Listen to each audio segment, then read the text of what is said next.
నమస్తే, welcome to Disha TV. Chhattisgarh Jharkhand సరిహద్దులోని సారండా అడవులు దశాబ్దాలుగా మావోయిస్ట్ కార్యకలాపాలకు ప్రధాన కేంద్రంగా కొనసాగుతున్నాయి. దట్టమైన అడవులు, కొండ ప్రాంతాలు, పరిమిత మౌలిక సదుపాయాలు వంటి భౌగోళిక పరిస్థితులు ఈ ప్రాంతాన్ని గెరిల్లా కార్యకలాపాలకు అనుకూలంగా మార్చాయి. ఈ నేపథ్యంలో మావోయిస్టులు ఇక్కడ దీర్ఘకాలికంగా తమ ప్రభావాన్ని కొనసాగుతూనే వచ్చారు. అయితే ఇటీవల నెలల్లో సారండా అడవుల్లో జరుగుతున్న తాజా పరిణామాలు, భద్రతా బలగాల వ్యూహాల మార్పులు కనిపిస్తూ ఉన్నాయి. సాధారణ కూంబింగ్ ఆపరేషన్లకు పరిమితం కాకుండా ఇప్పుడు ప్రత్యేక ఆపరేషన్లు మరింత లక్ష్యబద్ధంగా చేపడుతున్నట్లుగా అధికార వర్గాలు సూచిస్తున్నాయి. ముఖ్యంగా మావోయిస్ట్ నాయకత్వాన్ని లక్ష్యంగా చేసుకొని ఒత్తిడి పెంచే దిశగా చర్యలు తీసుకుంటున్నట్లు తెలుస్తూ ఉంది. ఇవన్నీ కలిపి చూస్తే సారండా ఇక మావోయిస్టులకు దీర్ఘకాలికంగా ప్రభావవంతమైన కేంద్రంగా కాకుండా వారి అంతిమ పోరాట వేదికగా మారుతుందనే సంకేతాలు బలపడుతున్నాయి.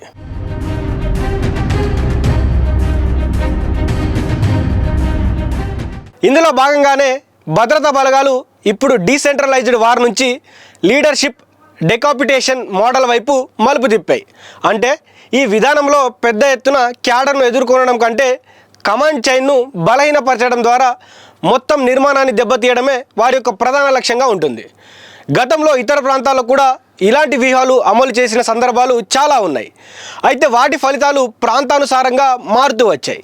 ఈ నేపథ్యంలో మావోయిస్ట్ పార్టీ పాలిట్ బ్యూరో సభ్యుడు మిసిర్ బెస్రా అలియా సాగర్ను నేరుగా టార్గెట్ చేసుకోవడం, అతనికి ఒక నెల గడువు విధించడం చాలా ప్రాముఖ్యతను సంతరించుకుంది. భద్రతా వర్గాల సమాచారం ప్రకారం అతనిపై ఒత్తిడి పెంచే చర్యల్లో భాగంగా డెడ్లైన్ విధించినట్లు తెలుస్తూ ఉంది. అయితే దీనిపై అధికారికంగా పూర్తి వివరాలు వెల్లడించబడలేదు. ఇలాంటి చర్యలు మావోయిస్ట్ నాయకత్వంపై మానసిక ఒత్తిడిని సృష్టించడంలో భాగమని విశ్లేషకులు చెబుతున్నారు. ఇక ఈ గడువులోపు అతను లొంగిపోకపోతే ఎన్కౌంటర్ చేసే అవకాశాలు ఎక్కువగా కనిపిస్తున్నాయి.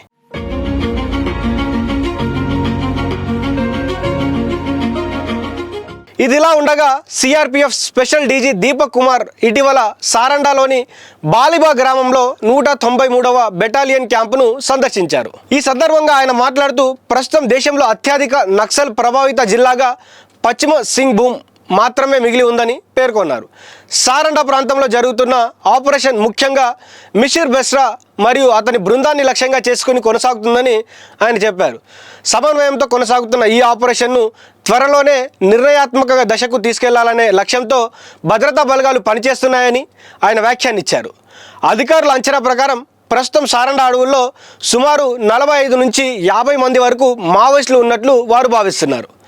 వీరిలో అనుభవజ్ఞులు ఉండటం వల్ల ఆపరేషన్ సవాల్తో కూడుకున్నదిగా వారందరూ కూడా భావిస్తున్నారని ఆయన చెప్పడం జరిగింది. దీన్ని దృష్టిలో ఉంచుకొని భద్రతా బలగాలు ఆధునిక సాంకేతికతను వినియోగిస్తున్నాయని ఆయన చెప్పడం జరిగింది. డ్రోన్లు, సర్వేలెన్స్ వ్యవస్థలు, స్థానిక ఇంటెలిజెన్స్ ఆధారంగా మావోయిస్టుల కదలికలను పర్యవేక్షిస్తున్నారు.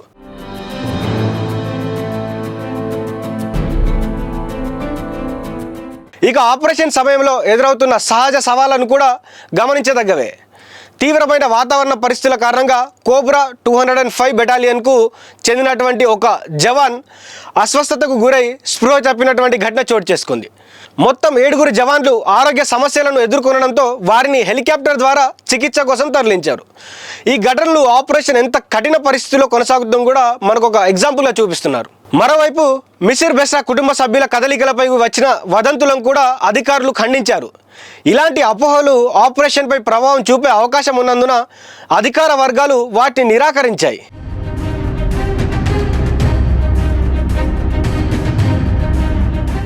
ఇక మొత్తం మీద తాజా పరిస్థితులను గమనిస్తే సారండా ఆపరేషన్ ప్రస్తుతం ఒక కీలక దశలో ఉందని చెప్పవచ్చు. ఇది కేవలం ఒక ప్రాంతాన్ని శుద్ధి చేయడం మాత్రమే కాదు, మావోయిస్ట్ ఉద్యమానికి మిగిలిన చివరి బలగాలను నిర్వీర్యం చేయడానికి చేసినటువంటి తుది ప్రయత్నంగా కనిపిస్తూ ఉంది. మిసిర్ బెస్రా లాంటి టాప్ లీడర్ను లక్ష్యంగా చేసుకోవడం ద్వారా నాయకత్వాన్ని పూర్తిగా కూల్చివేయాలనే ఉద్దేశం స్పష్టంగా కనిపిస్తుంది. ఒకవేళ ఈ ఆపరేషన్ విజయవంతం అయితే పశ్చిమ సింగ్భూమ్ వంటి ప్రాంతాల్లో మావోయిస్ట్ ప్రభావం గణనీయంగా తగ్గే అవకాశం ఉంది. అయితే ఇది పూర్తిగా ముగిసిందని చెప్పడానికి ఇంకా సమయం పడుతుంది. ఎందుకంటే మావోయిస్టులు చిన్న చిన్న గ్రూపులుగా విడిపోయి కొత్త వ్యూహాలతో తిరిగి కార్యకలాపాలు ప్రారంభించే అవకాశాలు ఉన్నాయని కూడా చాలామంది చెప్తా ఉన్నారు. అయితే నిజంగానే ఇక్కడ చాలామంది కూడా లొంగిపోయినటువంటి పరిస్థితుల్లో ఇంకా మిసిర్ బెస్రా గారు అలియా సాగర్ ఎవరైతే ఉన్నారో ఇంకా లొంగిపోకుండా ఆ అడవుల్లో వారి యొక్క టీమ్స్ని చిన్న చిన్న గ్రూప్స్గా చేసుకొని వాళ్ళు అదే అడవిలో ఏవైతే సారండా అడవుల్లో ఉన్నారని కూడా వారికి సమాచారం ఉంది.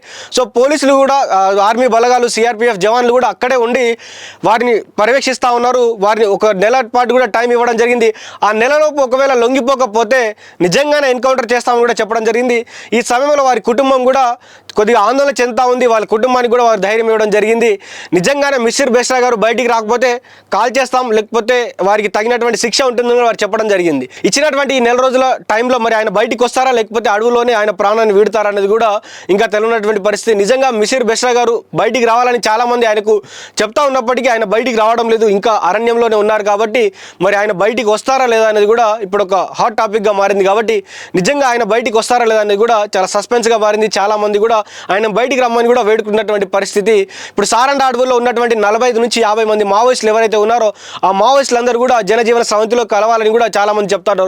లేకపోతే నిజంగానే సిఆర్పిఎఫ్ బలగాలు వారికి ఏదైతే ఇప్పుడు ఉన్నటువంటి సాంకేతికతను మరింత పెంచి వారిని ఈ డ్రోన్ల సాయంతో, సర్వేలెన్స్ సాయంతో వారిని హతమార్చే ప్రయత్నాలు అయితే జరుగుతున్నాయి. కాబట్టి ఈ 45 నుంచి 50 మంది ఎవరైతే ఉన్నారో వారందరూ కూడా లొంగిపోవాలని కూడా చాలామంది అడుగుతా ఉన్నారు. కాబట్టి చూద్దాం మరి రానున్నటువంటి నెల రోజుల్లో మరి లొంగిపోతారా, లేకపోతే అడవులోనే ఉండి చిన్న చిన్న గ్రూపులుగా విడిపోయి మరి అక్కడ అదే అడవిలో పోరాడతారా, మరి లేకపోతే అదే అడవిలో చనిపోతారా, లేకపోతే నిజంగా జనజీవన సమితిలోకి వచ్చి కలుస్తారా అనేది కూడా వేచి చూద్దాం. చూస్తూనే ఉండండి దిశ టీవీ.